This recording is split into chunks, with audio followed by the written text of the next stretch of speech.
Over the past few years now, Minnesota has been assembling what I'd call the future super team of the NBA. And in today's video, we will be discussing how they did just that. But before we get into it, make sure to smash that like button and turn on notifications. Now, let's get back to where it all started. In 2015, the T-Wolves had the first overall pick in the NBA draft, and with that pick, they would go on to select Karl Anthony Towns, who would be the first piece to their puzzle.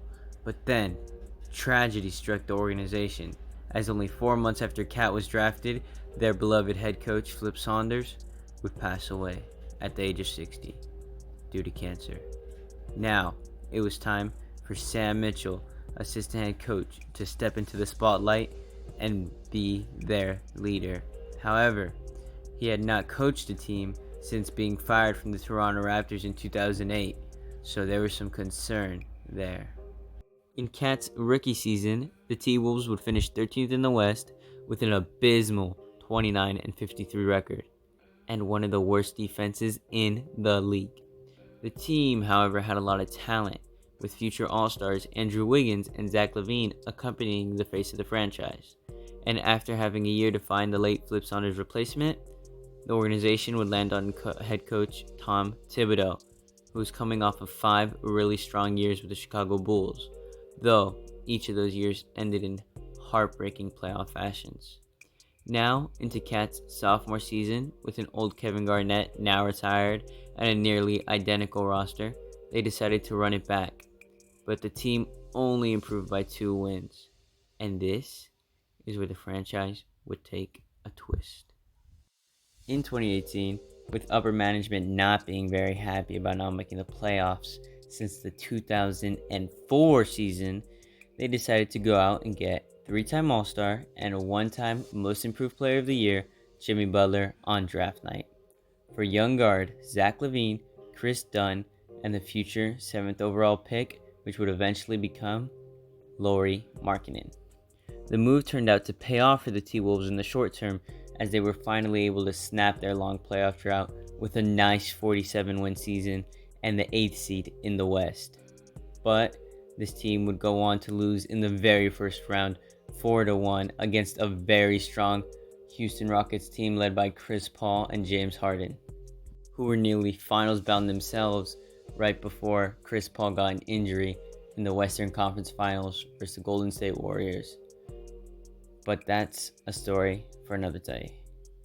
After being bullied and basically laughed out of that year's playoffs, Jimmy Butler took one look around the locker room and just saw a squad that wasn't ready to compete for a championship.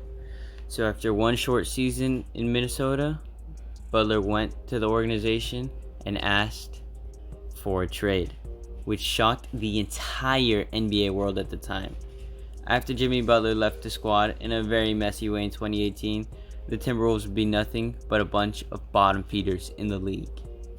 The last 2 seasons before the current one, they had only added a total of 42 wins, which is less than they have this season, as they are currently sitting at 46 wins.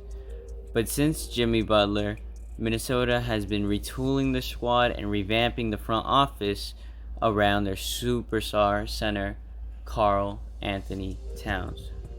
They went out and surrounded their center with some great players and made a new coaching hire in Ryan Saunders, son of late Flip Saunders, which didn't work out too well. But on February 4th, 2020, the Timberwolves would be involved in a 4-team trade that would bring them Malik Beasley, who's now averaging for the squad a little over 12 points and 3 rebounds this season, and has been a very solid role player. Only 3 days later, however, the T-Wolves would make their big splash and acquire D'Angelo Russell for an Andrew Wiggins who wasn't really fitting well with the squad, and what would end up being the number 7 overall pick in the 2021 draft, Jonathan Kuminga. However, in November of that same year, they would draft the flashy Anthony Edwards with the number 1 overall pick, who has been a rising star for them this season. And in that same draft later that night, they would also get Jaden McDaniels out of Washington, who's been having the best season of his very young career. And now that the team had been somewhat revitalized, they decided to let go of Ryan Saunders after 2 very bad years and a very poor start to his third year at 7-24. They brought on Chris Finch in the middle of the 2020 season. Finch was previously serving as an assistant coach for the Toronto Raptors the year before, and before that was the New Orleans Pelicans assistant head coach for Alvin Gentry before getting the job in Minnesota.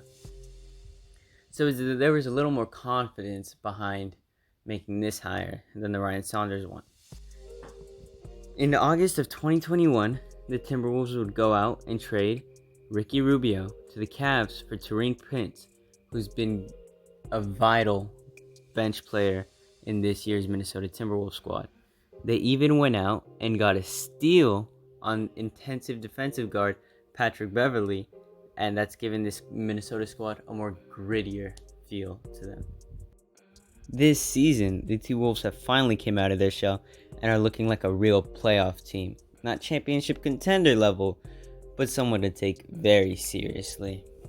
The squad has fought their way to 7th in the West as of this recording, with a chance of making it to the play-in if they can squeeze past Denver for that sweet 6th seed. Though they look like a first-round exit, if they can get lucky and match up against a very streaky Golden State Warriors squad, I can see them personally taking that squad to a 7-game series and going to the second round. So at best, they're a second round exit, but the potential the young core has is something to take notice of. I could see this team leading the Western Conference as soon as the 2024 season. I mean, give Anthony Edwards a few more years under his belt, he could be one of the top players in this league, and with Cat still in his prime, they'd be a nasty duo for the next 10 years. Plus, D'Angelo Russell is still developing and will be in his prime, and especially if they can snag a Chris Middleton-esque player in the 2024 free agency. All I'm saying is that you should look out for this year's Minnesota Timberwolves squad and what's to come.